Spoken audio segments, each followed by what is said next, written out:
Hi again everyone, welcome back to another video. I hope you guys are doing really well. In this video, I'm going to share with you my homemade laundry detergent recipe that I use not only for our baby, but for my husband and I, so this is something the entire family can use. So what you will need is some borax. This I got at Target, but all of the ingredients I'm going to mention, I believe you can get at a grocery store, Amazon, Walmart, Target, places like that. So you'll need some borax. Then the kind of superstar ingredient of this all is washing soda.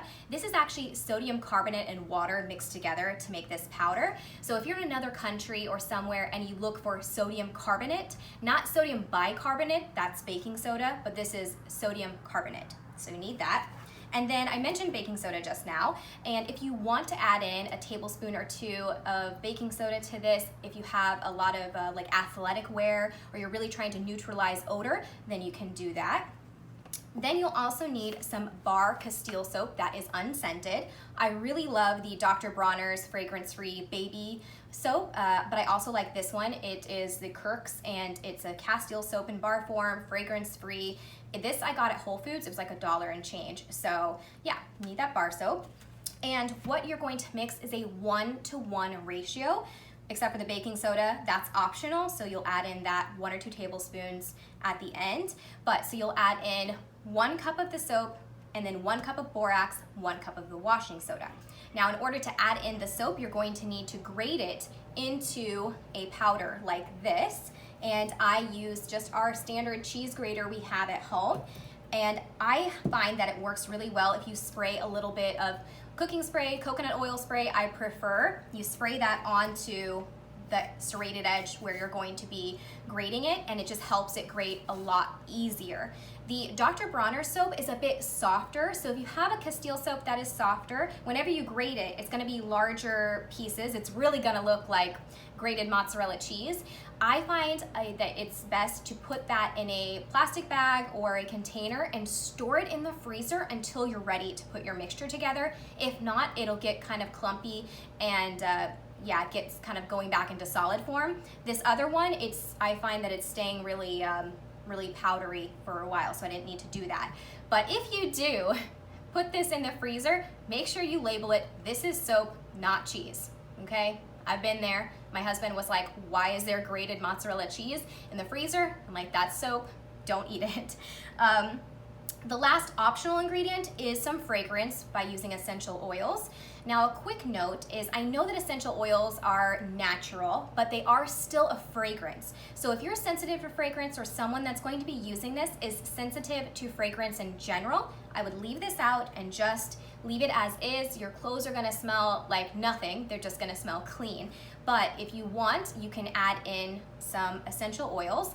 I really love how peppermint makes the clothes smell just super crisp and clean. Lavender is also really nice. If you're using this for a baby, it's up to you, to your discretion, if you want to use essential oils or not.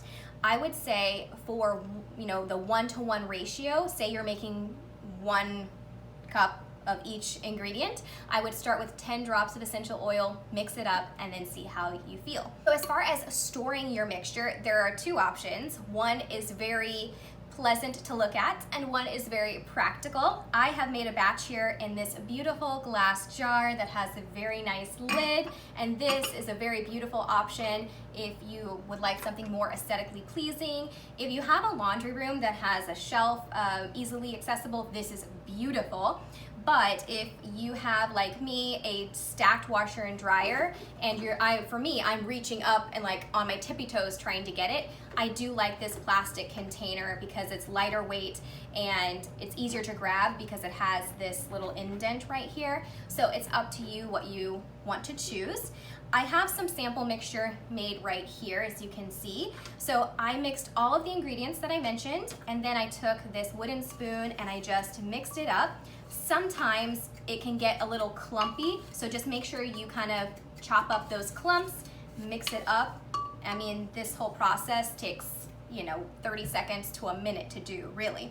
So you just mix it up and then you put on your lid, store it, and when you're ready to use it, I am repurposing a protein powder scoop, but you could use an old measuring cup, whatever you have around your house. I measured this protein powder scoop, and this is a 1/4 of a cup, which is what you want to use, about 1/4 of a cup. But of course, if you have a lot of very soiled laundry, you could use a little bit more. If you have a smaller load, you could use less. You know how laundry soap works. You kind of do what you think is right. And I would say that if you have something that has a very tough stain in your wash, add a little bit more of this washing soda.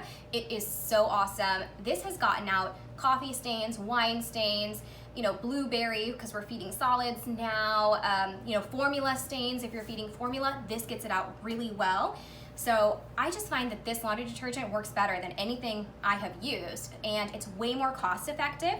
I'll actually have the breakdown down in the description box because I don't have it on hand, but it is, you'll see that it's way more affordable to make your own laundry detergent. And I know I have here kind of a smaller container, but I do know people who have gotten like a huge trash can or just like a huge container, and they make it for like the entire year. So you could do that as well. My place is kind of small, so I just make it as I need. I hope this was helpful for you. Let me know if you make your own laundry detergent, or let me know if you make this recipe and how it works for you. If you have any, you know, fragrance through essential oil combinations, leave them down in the comment section. Leave me a comment, let me know how you're doing, and I will see you guys again very soon in my next video. Bye.